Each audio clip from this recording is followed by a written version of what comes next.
Now our next concept is, previous session में हमने process of planning कर लिया था, ठीक है। अब हम पहले करेंगे लिमिटेशन, फिर लास्ट में जो मोस्ट इंपॉर्टेंट कंसेप्ट है टाइप्स ऑफ प्लान, फिर उसको कवर करते हैं। अब लिमिटेशन ऑफ प्लानिंग की अगर हम बात करते हैं तो सबसे पहले जो लिमिटेशन आता है आपका, that is planning leads to rigidity. भैया प्लानिंग क्या होती है? Planning leads to rigidity. Planning leads to rigidity का मतलब once plans are made to decide the future course of action the manager may not be in a position to change them.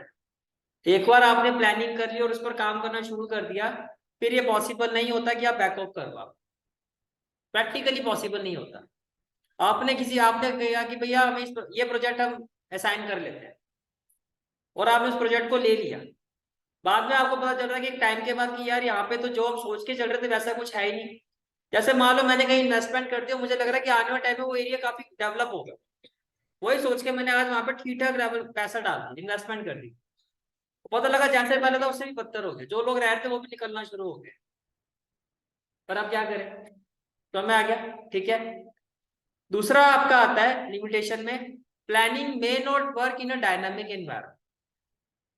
Planning may not work in a dynamic environment, इसका मतलब ये है कि अच्छा ये बताओ, मान लो जिस टेक्नोलॉजी के साथ हमने लास्ट ईयर प्रोडक्शन की थी, या जो हमारा कॉम्पिटिटर था जिनके साथ हम compete कर रहे हैं, जिस टेक्नोलॉजी को वो फॉलो कर रहे थे अभी तक और जिसके बेसिस पर वो सक्सेसफुल हो भी रहे थे, हमने देखा कि यार ये इस टेक्नोलॉजी को फॉलो करते, चलो हम भी इसी को करते हैं।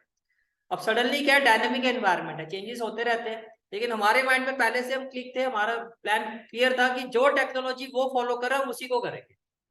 लेकिन ये हमने नहीं देखा कि भाई टेक्नोलॉजी में अपडेट आ गया, उसको अपडेट करना जरूरी है। हमने वो चीजें नहीं की। जैसे मान लो मोबाइल की मैन्युफैक्चरिंग अगर हमारे बिजनेस में होती है, हमारी कंपनी करती है, तो बाकी के जो हमारी रेंज के, जिस रेंज का फोन हम बना रहे हैं, या जो हमारा जो रेंज होता है ना, कि हमारी जैसे पर्टिकुलर कंपनीज के फोन इतने ही रेंज के होते हैं, या हमारी कंपनीज के जो फोन जब मान लो 35 to 40,000 तक की मैक्सिमम रेंज के हम फोन बनाते हैं, उस रेंज में बाकी कंपनीज ने अच्छी कैमरा क्वालिटी निकाली है, और कुछ न्यू टेक्निक्स टेक्नोलॉजी का यूज करके उनको काफी अपडेट किया। बट हमारा प्लान क्या था कि भैया जो पहले से हो रहा था उसी के साथ जाएंगे, जैसा वो करे सेम वैसे फोन हमने बनाना। हमने उनको देखा और वैसा बनाना शुरू कर दिया। लेकिन मार्केट सर्वे हमारा इतना स्ट्रॉन्ग नहीं था। तो इसका मतलब क्या है, अब ये चीज का क्लिक करेगी, अब फोन तो हमारा जाएगा, लेकिन हमारे फोन के कॉम्पिटिटर कंपैरिजन में जो हमारे कॉम्पिटिटर है उनके फोन की जो क्वालिटी है वो हमारे फोन से काफी बेटर होगी, बिकॉज उन्होंने अपडेट किया है, वो न्यू टेक्नोलॉजी के साथ आ रहे हैं, वो सेम प्राइस पर आ रहे हैं, सबसे बड़ी बात। तो यही कहा जा रहा है, planning may not work in a dynamic environment, ठीक है। Business environment is very dynamic as there are continuously changes. It becomes very difficult to forecast this future changes. और आप देखो, जैसे वही अभी कोरोना वाला एग्जांपल ले लो जो हमने लिया था। आपने होटल्स, आपको लग रहा है कि भाई टूरिज्म सेक्टर बहुत ज्यादा ग्रो करने वाला है, तो आपने क्या किया, अपने होटल्स की ब्रांचेस थ्रू पूरी कंट्री में एक्सपेंड कर दी। अब आपको तो नहीं पता ना कुछ ऐसा होने वाला है, कोरोना सिचुएशन आ जाएगी, वो हो जाएगी, जो टूरिज्म सेक्टर बिल्कुल डाउन हो जाएगा, लोग घरों में बैठ जाएंगे। तो ये चीज आपके कंट्रोल में नहीं है। प्लान में fail if changes are very frequent, ठीक है। और मैंने अभी कहा था कि जो सक्सेस रेट है, जो आपका सक्सेस रेट है, प्लान आपका कितना सक्सेसफुल होगा, डिपेंड करता है कि जो आपने एजम्पशन ली है, जिसको सोच के वो प्लानिंग की जा रही है, जो आपकी फोरकास्ट है वो कितनी क्लिक करती है। जाहिर सी बात है, वो अगर क्लिक नहीं किया तो आपका प्लान भी फेल हो जाएगा, क्योंकि सारा काम तो उसी के हिसाब से चलता है। फिर आता है आपका नेक्स्ट लिमिटेशन आती है हमारी, that is planning reduces creativity. कैसे बताओ, क्यों आपको लगता है कि प्लानिंग क्रिएटिविटी को रेड्यूस कर देती है? प्लानिंग में स्टार्टिंग कहाँ से होती है, किस लेवल से होती है? टॉप लेवल से। सबको ये पता है कहाँ से स्टार्ट होती है, टॉप लेवल से। Once plan made by top level, तो बाकी के जो मिडिल और लोअर उनका काम तो क्या होता है, उसको फॉलो करना है। यानी कि जो भी वो करेंगे, वो एक फ्रेमवर्क बता दिया गया आपको कि भैया ये चीज ऐसे करनी है। अब आप तो अपने लेवल पर कुछ करना चाहो तो कर सकते हो, नहीं, जो इंस्ट्रक्शन दी गई है उसी के हिसाब से बस आपको चलना है, you have to follow those instruction. तो आपकी क्रिएटिविटी तो खत्म, आपकी क्रिएटिविटी क्या होगी, खत्म होगी ना। ठीक, जैसे मान लो मैं अपने इंस्टीट्यूट में ना पढ़ा के किसी के अंडर पढ़ा, किसी और इंस्टीट्यूट में जाके वहां पे जाके पढ़ा, ठीक है। अब वो जैसा कह रहे हैं सर आप ऐसी क्लासेस लो, आप इस टाइम पे क्लासेस लो, मुझे लगता है कि नहीं, मुझे किसी टाइम पे मैथ्स की क्लासेस में ज्यादा टाइम देना चाहिए। अब मेरा अपना इंस्टीट्यूट है तो अपने हिसाब से मैं क्लासेस देता हूँ। कभी 3-3, 2-2 आवर्स के सेशन अकाउंट्स के हो जाते हैं, जैसे आज आपका अकाउंट्स का 2 आवर्स का सेशन था। अब मेरा अपना था, अगर मान लो मैं कहीं और पढ़ा रहा हूँ और वहाँ पे टाइम फिक्स है कि आपको 1 आवर का सेशन मिलेगा, तो मेरी तो क्रिएटिविटी खत्म, मैं तो अपने हिसाब से फिर चल ही नहीं पा रहा हूँ कि भाई सर आपने 1 आवर का आपको हम ये रूम में प्रोवाइड करवा देंगे और आपने 1 आवर का आपकी क्लास वहां पे ले लेना, बाकी के टीचर है फिर उनका सेशन होगा। तो क्या मैं अपने हिसाब से चीजें चला पा रहा हूँ, मैं सोच पा रहा हूँ? नहीं सोच पा रहा ना। तो ये चीज यहाँ पर आपको बताई जा रही है। With the planning, the managers of the organization start working rigidly and they become the blind followers of the plan. जैसा प्लान दिया गया वैसे फॉलो कर रहा हूँ। ये पॉइंट क्लियर, ठीक है। फिर आता है आपका प्लानिंग इन्वॉल्व ह्यूज कॉस्ट। क्या? Planning involve huge cost.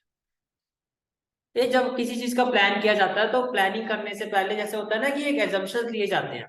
तो आप मार्केट का सर्वे किया जाता है, एजेंसीज को पैसा दिया जाता है, एक डाटा कलेक्ट किया जाता है, उसमें भी अच्छा खासा पैसा लगता है। मीटिंग्स की जाती है ना मीटिंग्स, उन मीटिंग्स में भी अच्छा खासा पैसा लगता है। तो यही कहा जा रहा है planning process involve lot of cost because it is an intellectual process and companies need to hire the professional expert to carry it. तो प्रोफेशनल एक्सपर्ट को अच्छा खासा पैसा देना पड़ता है। एक लिमिटेशन और बता दो कोई, 5 कर लेते हैं, बोलो।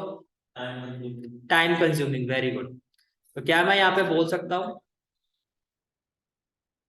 Planning is time consuming process? क्यों कहा जा रहा है? अभी एग्जांपल देते हैं, एक एग्जांपल देता हूँ अपने, अभी रिसेंट एग्जांपल देता हूँ। मान लो अभी क्रैश कोर्स स्टार्ट हो, ठीक है। क्रैश कोर्स की प्लानिंग करेंगे, ऐसे स्टार्ट करना है, इस तरह से एडवर्टीजमेंट करना है, पैम्फलेट्स के थ्रू करेंगे, सोशल मीडिया पे करेंगे, इसी चीज में बस लगे हुए हैं। करते करते करते टाइम ही निकल गया, प्लान ही करते रहे। समटाइम्स ऐसा होता है भैया प्लानिंग करने में इतना टाइम चला जाता है कि इम्प्लीमेंटेशन ही डिले हो जाता है। कितना टाइम निकल गया कि अब आपके पास एडवर्टीजमेंट करने का टाइम ही नहीं बचा। अब आप सिर्फ वेट करो कि कोई कॉल करेगा तो चलो ठीक है, अब आ गया तो आ गया, नहीं तो मतलब आपको, आप जिस चीज को लेके जो मेन आपका फोकस था वो आप कर ही नहीं पाए। This is planning is time consuming process. तो फर्स्ट लिमिटेशन क्या? Planning leads to rigidity. कैसे? एक बार आपने प्लान बना लिया है, बहुत डिफिकल्ट होता है फिर बैकआउट करना। जैसे कि एक और एग्जांपल देता हूँ, देखो आपने किसी हाईवे का कंस्ट्रक्शन का प्रोजेक्ट ले लिया, आपने हाईवे बनाना शुरू कर दिया और मान लो इस पर 20 करोड़ की इन्वेस्टमेंट है, कंपनी उसके लिए तैयार है। कंपनी ने कहा ठीक है 20 करोड़ की इन्वेस्टमेंट आगे आने वाले टाइम में हम अच्छे से रिकवर कर लेंगे, बनाना शुरू कर दिया। हाईवे बनाते बनाते 75% हाईवे बन गया एज पर योर प्लान। ठीक है कि भैया हमारी प्लानिंग के हिसाब से सारा काम कंस्ट्रक्शन चल रही है। आगे जाके एक पीस ऑफ लैंड है जो आपको आपने ध्यान नहीं दिया, वो किसी जिसका भी था वो आपको देने के लिए अब तैयार है। वो कह रहे हैं मेरी जमीन है मैं नहीं दूंगा, यहाँ से आगे आप अपना ये हाईवे जो बना रहे हो नहीं बना सकते। अब हाईवे तोड़ के पीछे जाओगे, 75%। अब उसने नहीं दिया, बात खत्म, प्लान खत्म। समझ में आ रहा है? दूसरा लिमिटेशन क्या था? प्लानिंग में not work in a dynamic environment. अगर भैया चेंजेस इतने, देखो बात वो नहीं है कि काफी सारी जितना आप कंट्रोल कर सकते हो वो तो आपको करना ही चाहिए। जैसे टेक्नोलॉजिकल चेंजेस, ये सारी चीजें तो है, कुछ कुछ ऐसे भी तो है एनवायरनमेंट जैसे अदर फोर्सेस, वो आपकी कंट्रोल में है नहीं है, वहां आपका प्लान क्या हो जाता है? फेल हो जाता है। समझ में आ रहा है? ठीक है। Planning reduces creativity. इसमें हमने क्या देखा कि भैया टॉप लेवल जो है वो प्लान कर देता है, बाकी तो उसको फॉलो ही कर रहे होता है, तो बाकी मैनेजर्स क्रिएटिविटी तो खत्म होगी। फिर है fourth limitation, planning involve huge cost. भैया प्लानिंग में एक अच्छा खासा क्या लगता है? पैसा लगता है। आपको स्पेशलिस्ट की रिक्वायरमेंट होती है, डाटा सर्वे करवाना पड़ता है, मार्केट का सारा सर्वे करना पड़ता है, उसमें एक अच्छा खासा पैसा जाता है। और planning is a time consuming process. Sometimes क्या होता है प्लानिंग करने में ही इतना टाइम चला जाता है कि उसका इम्प्लीमेंटेशन ही नहीं हो पाता। तो 5 लिमिटेशन मोर देन सफिशिएंट है और इसी तरह से आपको इसको करके आना है। क्लियर हो गया ये कंसेप्ट भी? ठीक है।